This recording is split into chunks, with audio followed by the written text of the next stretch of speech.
It's hard to breathe, but that's alright. Hush.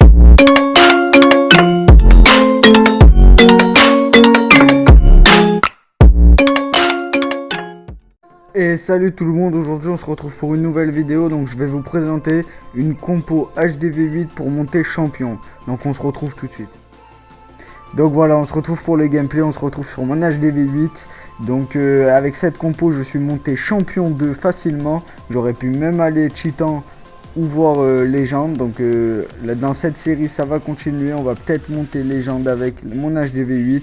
Donc on verra, donc c'est une compo qui s'adapte pour HDV9 et HDV8, donc vous doublez les HDV9 très facilement et vous triplez les HDV8 très facilement, donc c'est une super compo. Donc il faut très bien funnel pour que les Valkyries rentrent bien tous au centre du village. Si vous loupez vos casse-briques, l'attaque elle est morte, ça sert à rien. Donc là vous voyez les Valkyries vont tous au centre du village avec le roi et un golem. Ça va être un carnage, c'est vraiment une compo de fou. Donc là j'envoie un rage et un soin au niveau de l'HDV qui vient de tomber. Il reste énormément de sorcières, j'envoie un autre rage pour accélérer un petit peu. J'envoie les troupes de finition. Donc là vous voyez il reste le roi, il me reste la capa du roi, il me reste énormément de Valkyries pour 2 canons. Donc c'est passé très large. Donc on se retrouve pour le deuxième gameplay sur un HDV9. Donc voilà, on se retrouve sur le gameplay HDV9. Donc là je l'ai attaqué sans CDC, donc c'est possible de double étoile un HDV9 sans CDC. Donc je vais vous montrer ça, c'est vraiment une compo de fou. Mais le problème c'est qu'il faut bien funnel et il faut bien lancer les casse-briques. Il faut en lancer un pour voir s'il y a une mini-bombe. Parce que si vous perdez vos casse-briques, l'attaque est morte comme je vous ai dit. Donc là tout va au centre, tout est bien.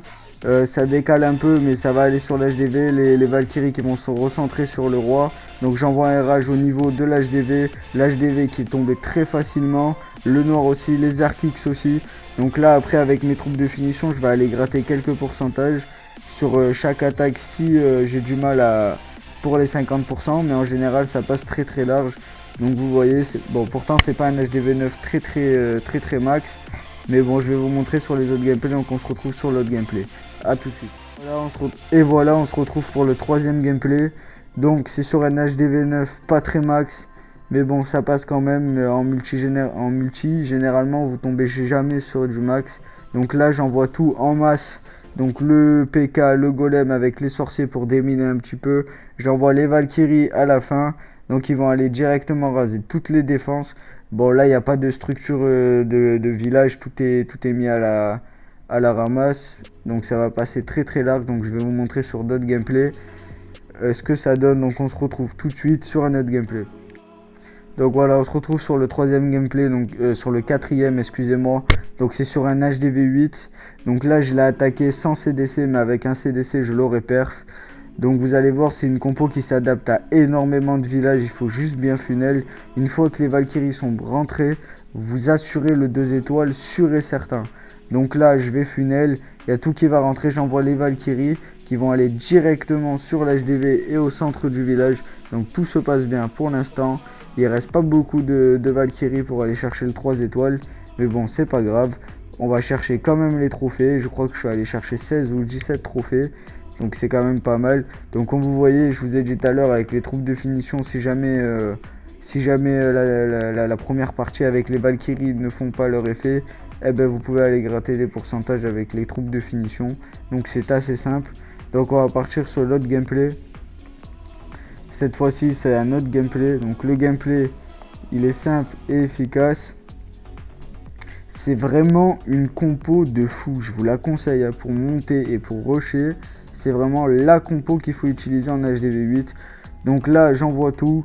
J'envoie sur toute la longueur du village pour que ça funnel bien. Le PK qui va tourner malheureusement. Le golem et le roi qui vont aller au centre du village avec les Valkyries derrière. Donc là j'ai tout envoyé, il manque plus que le CDC, tout se passe très bien, tout va aller sur l'HDV, le CDC qui sort, donc je le gèle et je mets un poison, l'HDV qui tombe. Donc là le but c'est d'aller chercher le maximum de pourcentage. Une fois que l'HDV est tombé, c'est le plus dur qui a été fait. Donc là on va chercher les 2-3 derniers pourcentages qui restent. Donc j'ai envoyé les troupes de finition. Il reste encore 2-3 Valkyries qui sont encore en vie, qui vont se faire tuer par la reine. Donc c'est vraiment une attaque qui est passée large. Donc c'est une compo que je vous conseille. Donc voilà, on se retrouve pour le dernier gameplay. Donc vous me direz dans les commentaires ce que vous avez pensé de cette compo. Vous me dites si vous arrivez à jouer avec, si vous avez du mal à vous adapter avec. Si en GDC ça passe ou ça passe que en multijoueur. Donc c'est vraiment une compo que je vous conseille. Elle est très facile à utiliser, il n'y a pas beaucoup de points à respecter. Donc j'espère que la vidéo vous aura plu. N'hésitez pas à laisser un commentaire, à lâcher un like ou à vous abonner pour aider la chaîne à évoluer, ça serait un plaisir. Donc je vous dis à plus pour une prochaine vidéo. Ciao ciao.